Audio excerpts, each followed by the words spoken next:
Emerson Royal is living on borrowed time as Tottenham reportedly prepare a move for Sporting CP right back Pedro Porro. I apologise for that awful pun, but I had to once I thought of it. Welcome back to Matthew's Tottenham Blog and to another Tottenham Hotspur transfer stream. We've got quite a bit to get through today, and yes, the main man that we will be talking about is Pedro Porro, the man who caused us so many problems in the Champions League. Could potentially be creating them for opposition on our behalf if Daniel Levy, Fabio Paratici and Antonio Conte get their way as they look to sign the Spaniard. We'll be talking about him, some old names, some new names. Sofyan Amrabat, yes, he is in there after his remarkable performances for Morocco in the World Cup. We'll also look at some potential outgoings and reports of a potential new contract for Harry Kane, so do make sure to stick around for that. We'll also just be talking about how much we love Harry Kane, because let's be honest, it's needed at a difficult time for him like this. If you are new to the channel, before we do get into all of that, do make sure to hit that subscribe button down below and click the notification bell so you get notified every time we upload or go live. Transfer season is very, very nearly upon us, and like Mariah Carey and Michael Bublé to Christmas, I am to the transfer window. I come out of hibernation, and there's so much to talk about, and we're going to get straight into it. We're not going to waste too much time. Welcome everyone into the live chat. We got Ryan, little big man, absolute legend, member for 11 months. Thank you very, very much for that. Says, I'm watching this stream with a lovely Matt Hayes cup of juice. Get yours via the link in the description. Ryan, what would I do without you, honestly?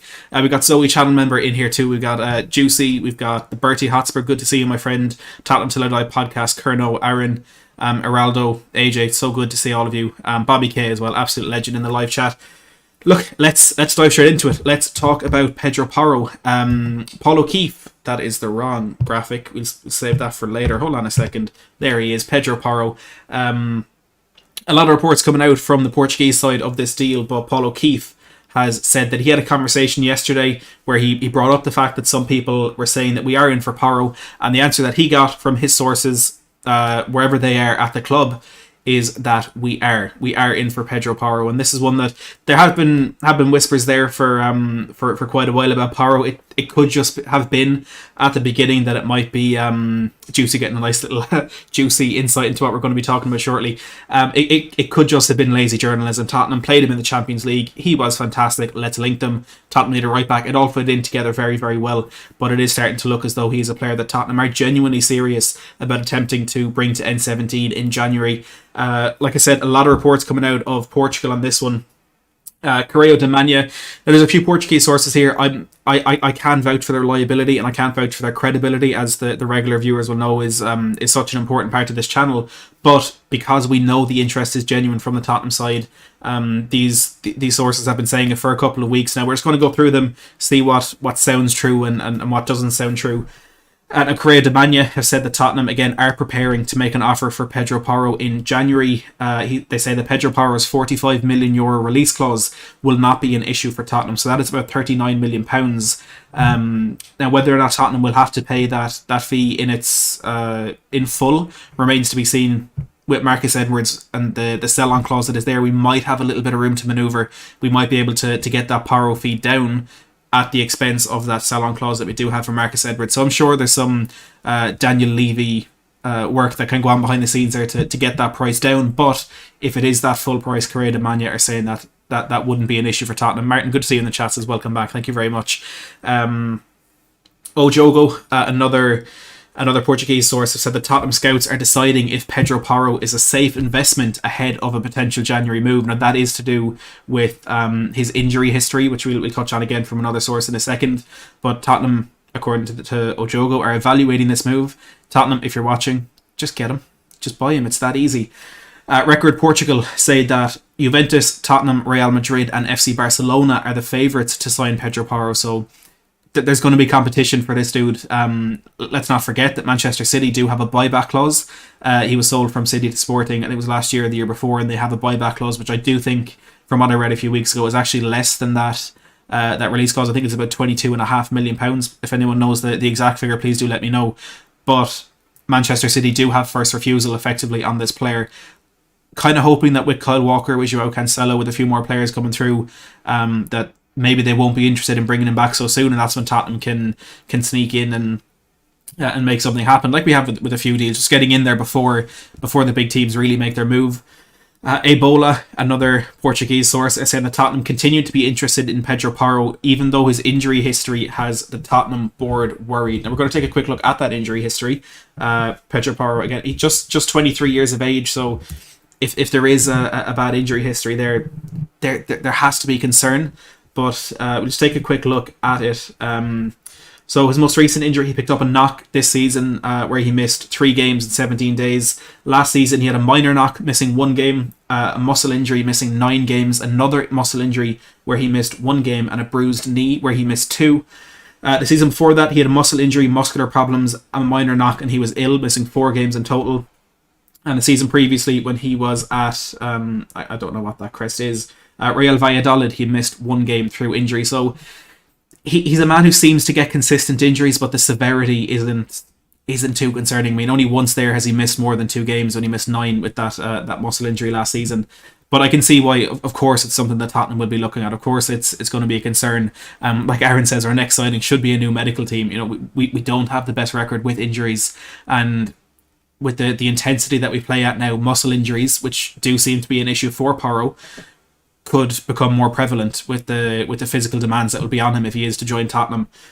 Now, a very interesting point before we do get on to analysing Porro and looking at how scintillating he is going forward.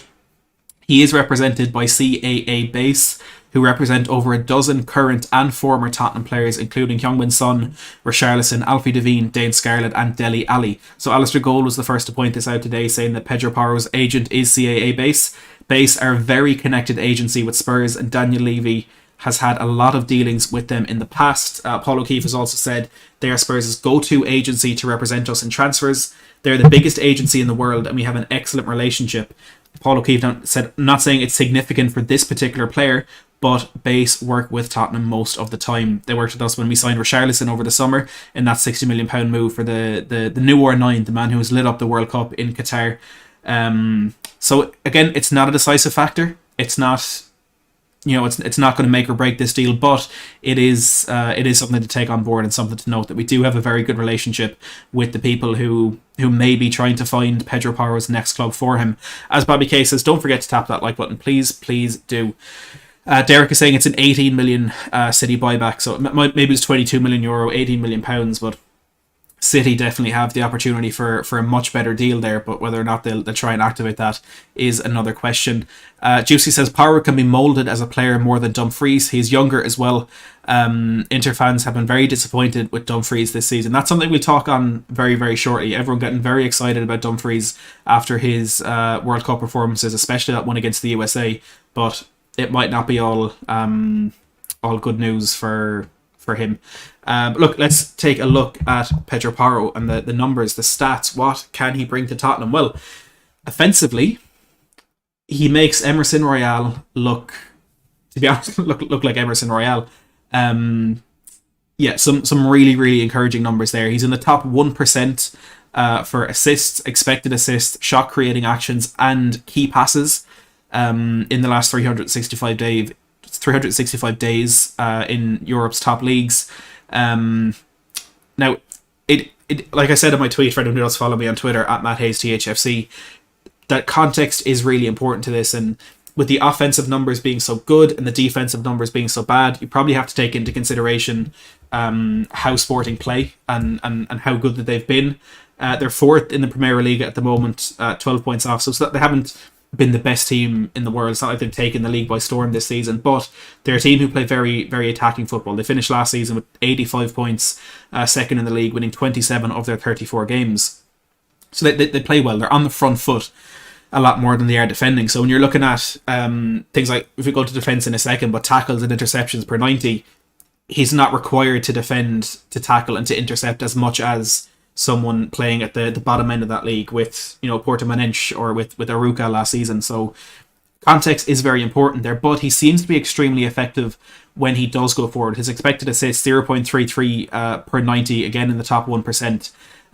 Slightly overperforming that with whoever's playing up top for Sporting. They're putting that away slightly more than you would expect. With the dribbles completed, 1.54 per 90, so in the 93rd percentile. we need someone who can be direct from that side. We've seen how good Perisic is at it on the left hand side when he doesn't always completely get past his man, but he can find that yard or two to get the cross into the box, and that seems to be something that Porro can do as well, with a little bit more pace than we have with Perisic on the left hand side. Progressive passes received is one that's really exciting me, and the reason for that is I always pointed out with Conte Cam. Every time we have possession, bit of a sustained attack, Conte Cam, he's over in the sideline, he's screaming and shouting and pointing for the ball to be played out to Emerson Royal. At times, understandably, the players in midfield don't really have the trust to give that ball to Emerson and believe that he will create something, but Sporting, their players really do believe that Porro, they believe in him, with 4.62 progressive passes received per 90 in the top 2% in European football for right backs in the last 365 days. So they give him the ball, they feed him the ball, and they let him do his thing, which, as you can see, is extremely effective. And crossing, for me, the moment when it kind of all just ended for Emerson and any chance of turning it around at Tottenham was that cross against Liverpool. It was Kane and was it Son running into the back post, a simple ball into that corridor of uncertainty, as it's called, and Emerson hit the corner flag. Porro can cross the ball, and that seems like such a simple thing and such an easy thing for a right wing back to do. Emerson just struggles with it. Porro doesn't.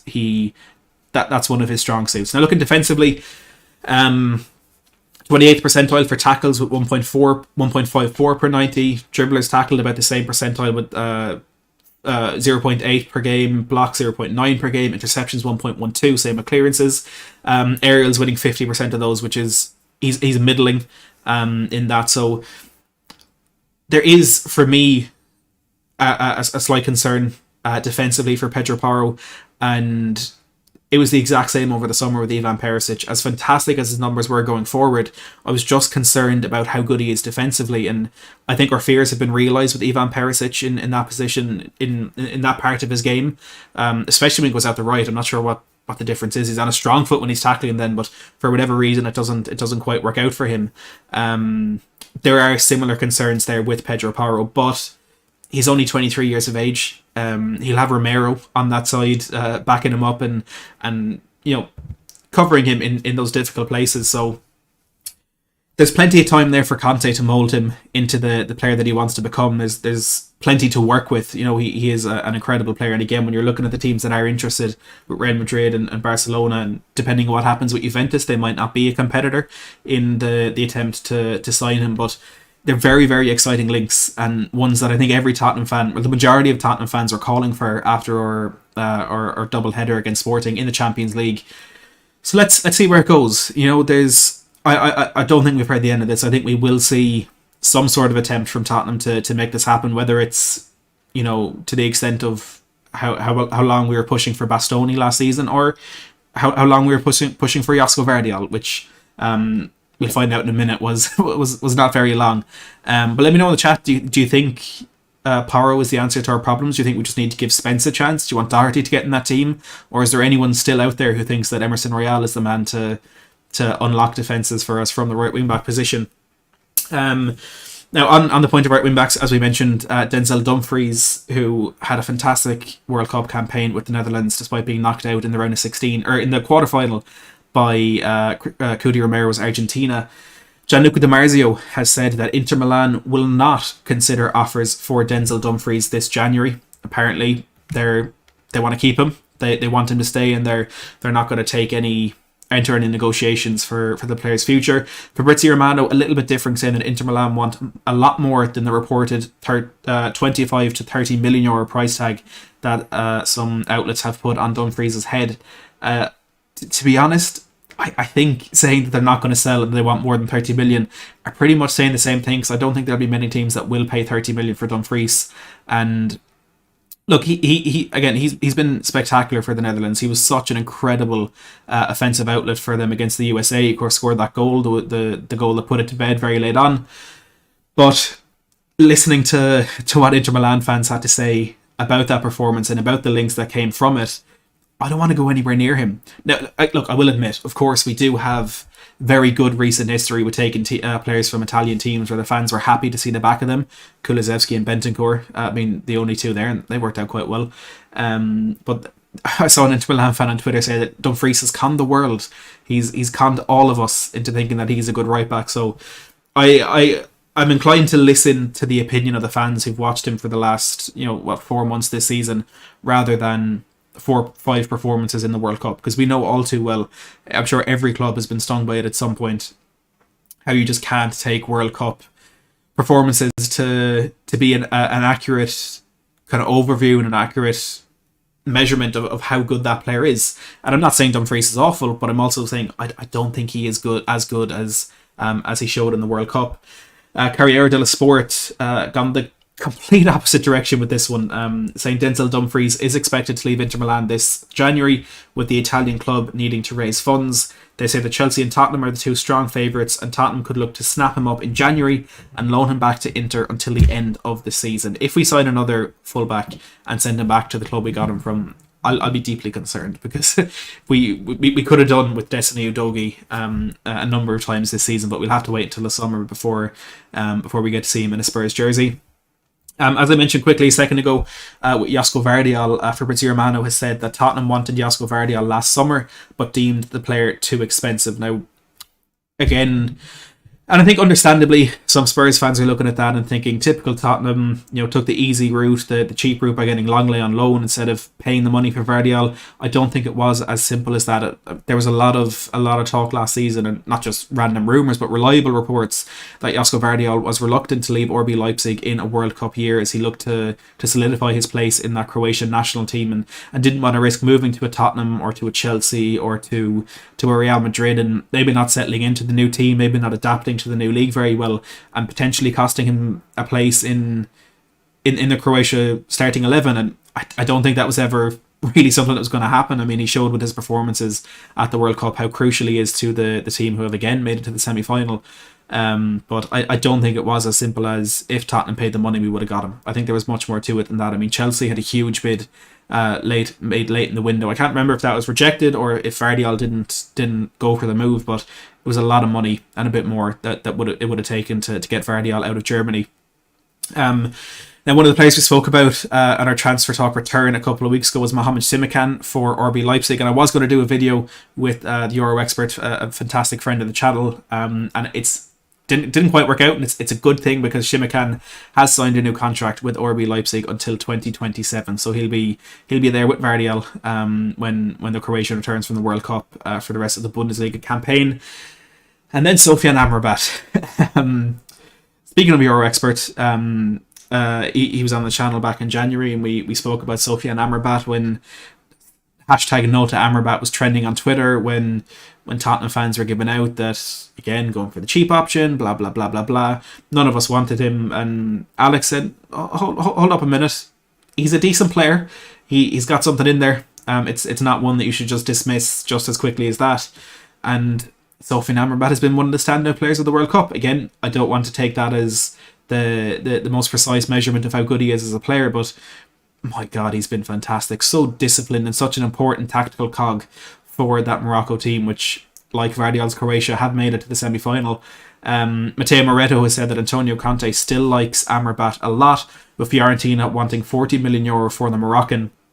Now, it was 15 or 20 million that we were looking to get that deal done for in January, and very, very nearly did, until I don't know if it fell apart and then we went for Bentancur, or if we prioritised that Bentancur deal for whatever reason.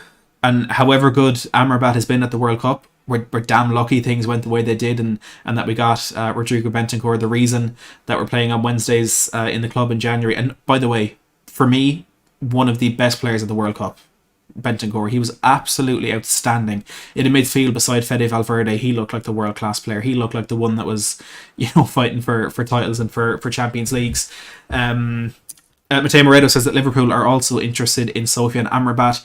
Santi Auna says that Tottenham are following Amrabat closely. However, Liverpool plan to sign the Moroccan in January, so some substance to the news that Liverpool could be looking to bring in the Fiorentina man in the new window. Fabrizio Romano has said that Tottenham were close to signing him last January, as we knew. Romano told us about that in the channel. Then Fiorentina made the deal collapse. He's been on the list for Antonio Conte since he was Inter manager. The Telegraph in the Netherlands say that Sofyan Amrabat's brother has confirmed that he was close to joining Tottenham earlier this year. So it's not rumours, it's not hearsay. It is essentially fact that Tottenham were close to bringing in the Moroccan in January. Florian Plettenberg, a man who is dedicating his career to trying to sell Harry Kane for Tottenham, he has said that reported Tottenham target Sofyan Amrabat's price tag is now 30 million plus. So from what we're hearing, between 30 and 40 million for Amrabat. 90 Min have also said that Fiorentina have knocked back every single inquiry they have received for Tottenham and Liverpool target Sofyan Amrabat. So look, I think a move was on the cards for him, whether it's in January or in the summer, and he's absolutely earned it with the way he's played in the World Cup. Of course, again, crucial in that Moroccan team have become the first African side to reach the last four of the World Cup. I'll be interested to see how that plays out. I to be honest, I don't think Tottenham are at the front of that queue to sign him first of all. But even if we'd be able to keep up with the teams at the front of that race, because midfield isn't a priority for us. We've got Højbjerg, Skip, Bentancur, Bissouma, and we just don't need him. There are other positions that are more of a priority. See Pedro Porro. So let's wait and see how this one pans out. Now there are some rumours about other midfielders, more so attacking midfielders. Correo de Mania have said that Antonio Conte wants a creative midfielder signed in January. Alexis McAllister, another World Cup phenomenon. James Maddison, World Cup absentee almost. Ruslan Malinovsky and Mohamed Kudus are on Spurs' radar. Ignacio Genuardi has said that West Ham United have also expressed an interest in signing Atalanta's Ruslan Malinovsky. And Ryan Taylor of the Daily Express say that creative midfielder, if there is a player out there that is available, I know Ruslan Malinovsky from Atalanta is one that's been looked at. That's the kind of player that Spurs will be interested in, certainly Conte. Ryan, I had to...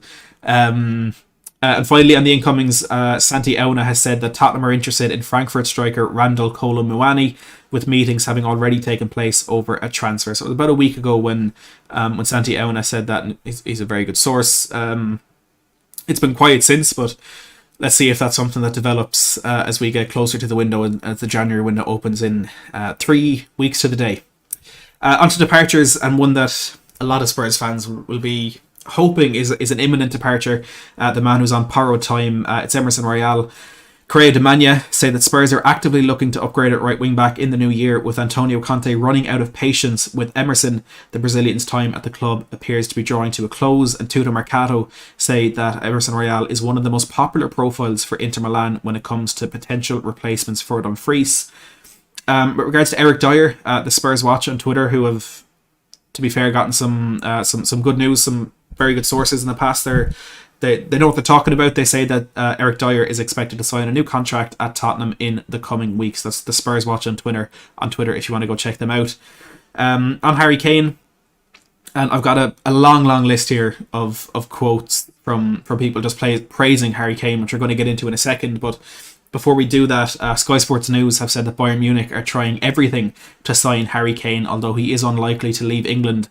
And there's not one fibre of my being that is concerned about Harry Kane and these links to Bayern Munich.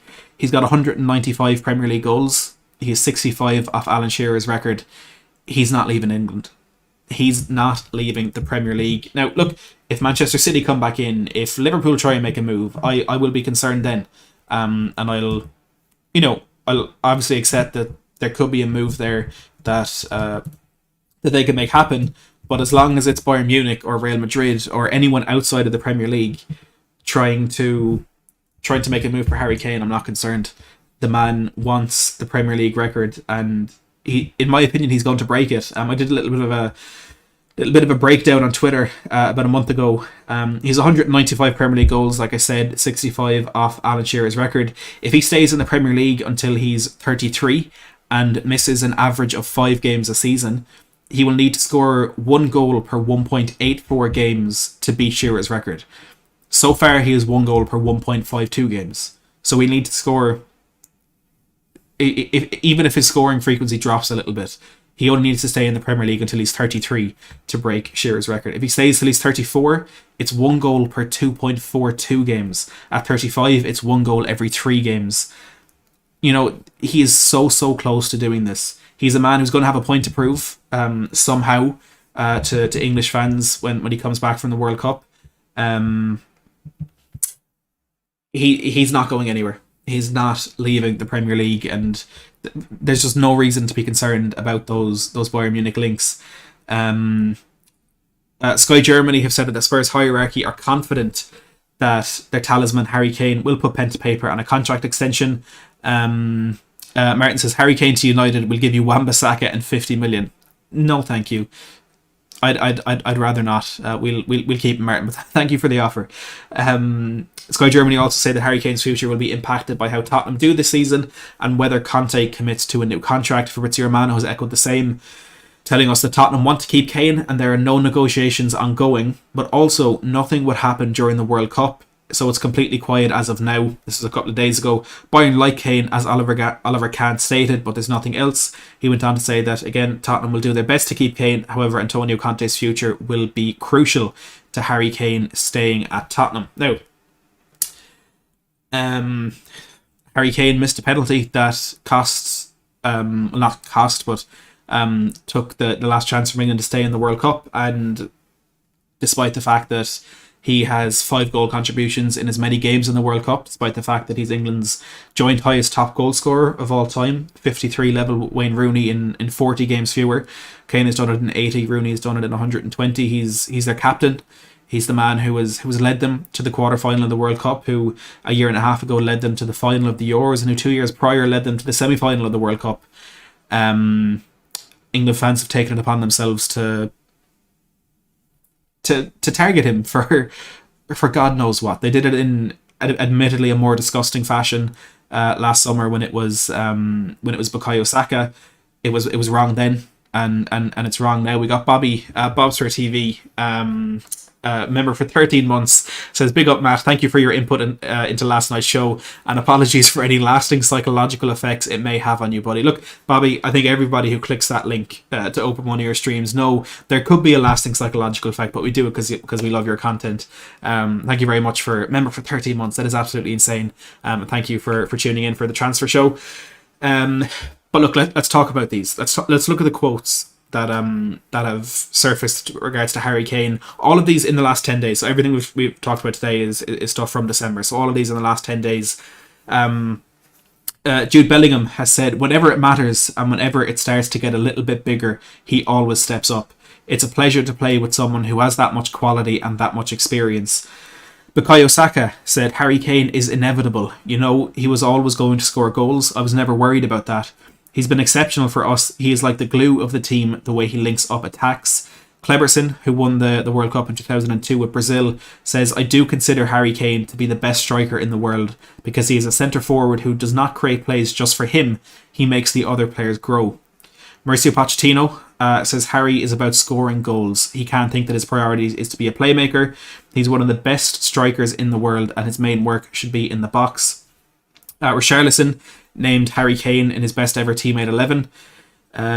Didier Drogba says, I love what he is doing for England. When I see him coming deep and being so involved in the game, holding the ball and releasing it, I love it. He is really smart and he does so much good work for the team. Jamie Carragher has said that for many years, Kane has been one of my favourite Premier League players, and my admiration for him has only increased because of the manner in which he has restructured his game and effectively reinvented himself to remain world class. There's no England striker who can hold the ball better, win free kicks to relieve defensive pressure or bring others into play, and I have long argued Kane is as good a passer as any in the Premier League and the best in the England squad. Kane's all-round game is better than ever, as he has been forced to compromise the selfish pursuit of goals. He wants to be involved in the build-up because he understands he no longer has the pace or stamina to keep sprinting beyond defences. Now, despite every single word in there that is undeniable and is absolutely true, the Guardian Sport reported that Harry Kane was the most abused player on Twitter during the World Cup stages, accounting for 30% of the negative tweets directed at England team members. It's pathetic, to put it bluntly. There's so much talk, I think, around every major tournament when people talk about the golden generation of England players, 2004, 6, 8, 10, with Gerrard, Lampard, Terry, Ferdinand, all these incredible players, and you wonder why it didn't work and why they didn't win anything. And every single player in that squad who's spoken about it says the club rivalries, they couldn't separate it. They couldn't get away from those club rivalries when they were in the international camp. And I think that has been resolved within the current England camp under Gareth Southgate, but the fans just can't seem to look past it. There's no other nation that is like that. You look at Spain and there'll be Real Madrid fans, delighted to see Gavi and Pedri starting in midfield. There'll be Italian fans, Inter Milan fans who want AC Milan players banging in goals for Italy, but for some reason, for some England fans, they just can't look past that, and they decide to go to the extent of, I saw horrific pictures of someone, pretending to hang like a doll of Harry Kane or something on Twitter, and for someone who's going through the most, what is definitely the most difficult moment in his career, missing that penalty, there's just no point. There really is no point. People forget that these players are human. Harry Kane is one of the greatest players of his generation and deserves to be treated as such, but his own fans decide to turn on him and say he's the problem, he's the reason England aren't in the semi-final of the World Cup. For me, the reason they're not in the semi-final of the World Cup is because they had to rely on 2 penalties to win a game that they dominated.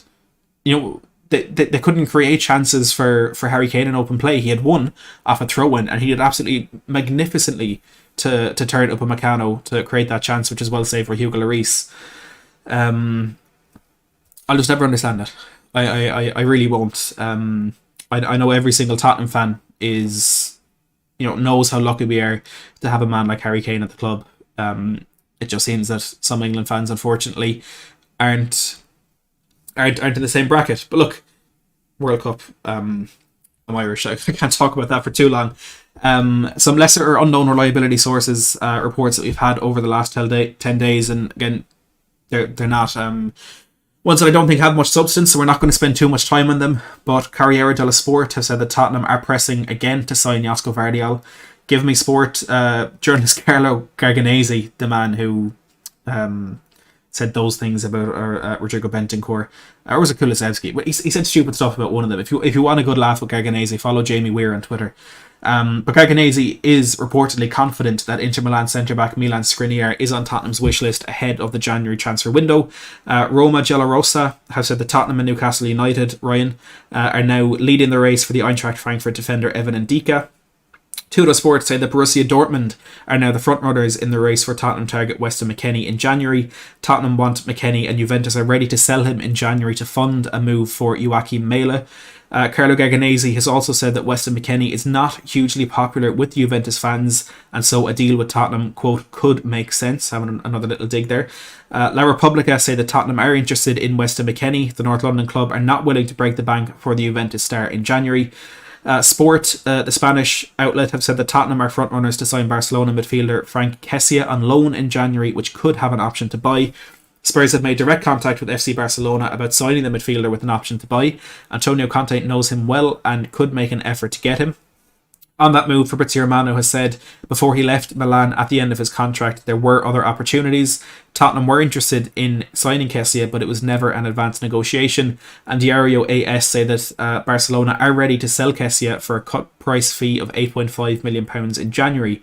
Het Nieuwsblad say that Tottenham Hotspur are considering a move for Club Brugge star Andreas Skov Olsen in January. Spurs sent a scout to Qatar to follow Club Brugge winger at the World Cup.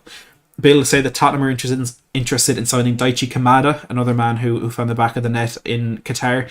Borussia Mönchengladbach are now willing to. They also say that Borussia Mönchengladbach are now willing to sell Tottenham target Marcus Thuram for just £6 million in January. Paul Brown says that Tottenham are still interested in Anthony Gordon, and Antonio Conte in particular really likes the winger. On potential departures, Estadio Deportivo say that Cadiz could enter the race to sign Brian Hill in January. On loan from Tottenham in January. Defensa Central said that Real Madrid were keeping an eye on Tottenham star Heung-min Son at the World Cup in Qatar and were particularly impressed by the South Koreans' performance against Portugal. And Ekram Koner says that Sevilla and Flamengo are monitoring the situation of Tottenham's Lucas Moura. Now some other stories, not exactly transfer related, but important stories nonetheless. Some injury updates from Alistair Gold. He has said that Ben Davies is expected to miss up to 4 weeks after suffering an abdominal injury at the World Cup. Sessegnon is back working on the grass, but not with the group following his injury against Liverpool last month. And he says that Forster, Longley, Emerson and Lucas all suffered minor knocks in training last week, and as a result were absent from their friendly against Motherwell purely for precautionary reasons. Of course, Tottenham went on to win that one by 4 goals. And as for Rodrigo Bentancur and the injury that he picked up on the day that Uruguay were knocked out of the World Cup by South Korea, indirectly, Paul O'Keefe has said that his injury is a torn abductor, estimated 3 to 4 weeks recovery. And Baisan, I apologise if I pronounced that incorrectly, seemingly a very reliable Uruguayan newspaper, say that Rodrigo Bentancur is expected to make a quick recovery. The Tottenham midfielder at the time of writing was already back in London and will return to action at Christmas. Now, it is worth noting that Bentancur, after an accumulation of 5 yellow cards, is suspended for our Boxing Day fixture against Brentford, but will be back to play. I think it's Aston Villa we're playing on New Year's Day. For Alessandro Bastoni, any long-time viewer of this channel will know how much I was banging that drum last summer. He has been quoted as saying, "There was some contact with Tottenham last summer. It's true, but I'm happy with my choice. I'm happy here at Inter. Conte did want me at Tottenham. There was some contact, but I'm glad I stayed." And finally, Pochettino, speaking about links to Harry Kane during his time at PSG. I love this quote. Talking firstly about Kane leaving, maybe it will never happen. When I was at PSG, I knew Tottenham would never want to sell Harry, and I never wanted to do anything that would affect Tottenham because I love Tottenham. But maybe one day in the future, if I'm at a different club and if Harry has decided to leave Tottenham, maybe I would try to bring Harry with me. So Pochettino saying he didn't want to sign Harry Kane at PSG because it would hurt Tottenham, and he just doesn't want to do that. Can't help but love it. Can't help but love the man, to be honest. But look, that's it. I have been rambling on at you for almost 40 minutes. There was a lot to discuss there, and a lot that I really, really enjoyed talking about, but mainly this man, Pedro Porro, and whether or not he will be a Spurs player in January. Let me know your thoughts in the live chat. Just give me, for anyone who does want Pedro Porro, there's 175 of you watching. Just put a yes in the chat if you want him. Let's see what the general consensus is. I can imagine it's going to be a resounding yes. And while you're there typing, do make sure to hit that like button. Let's see how many likes we're on. I assume it's not going to be enough. We're on 66 likes with 176 of you watching. So let's get that number up to 80 and let me all know. Let me know if you all want Pedro Porro. Christopher says yes. Strictly Sports says yes. Ryan, you want us to get him because you're deep down, you're a Spurs fan. Whereas Croatia just won the World Cup in my FM save. Maybe it's a sign of what's about to come. Do make sure to hit that subscribe button as well while you are still here. We'll have more of these streams coming up all throughout January, and of course we're going to have some fantastic guests. But actually, what we are going to do before we wrap up, everyone stick around because you're going to enjoy this. The absolute legends that are Last Word on Spurs are currently doing a phenomenal Christmas special live from the Beavertown corner pin, across from the as Ricciolo says, right bang across is from the south stand of the Tottenham Hotspur Stadium. I was watching that for about half an hour before I came on stream here, so please, I'm going to spam that link in the live chat. Head over to the Last Word on Spurs Christmas special and just say Matt Hayes sent me. Matt Hayes raid. I love Matt Hayes. I hate Matt Hayes. Never watch Matt Hayes. Whatever you want to say. Just head over to Last Word on Spurs. You're going to see a lot of me on there, hopefully throughout January. So make sure, obviously, to subscribe while you're over there, and give the lads some love. They're doing a brilliant show from the Beavertown corner pin. Their Christmas special. Derek says, always great to catch your show, Matt. Derek, thank you so much for joining me in the live chat. The 166 that are there, get over to Last Word on Spurs, but subscribe, of course, before you go. From me, for now, and as always, thank you so much for watching.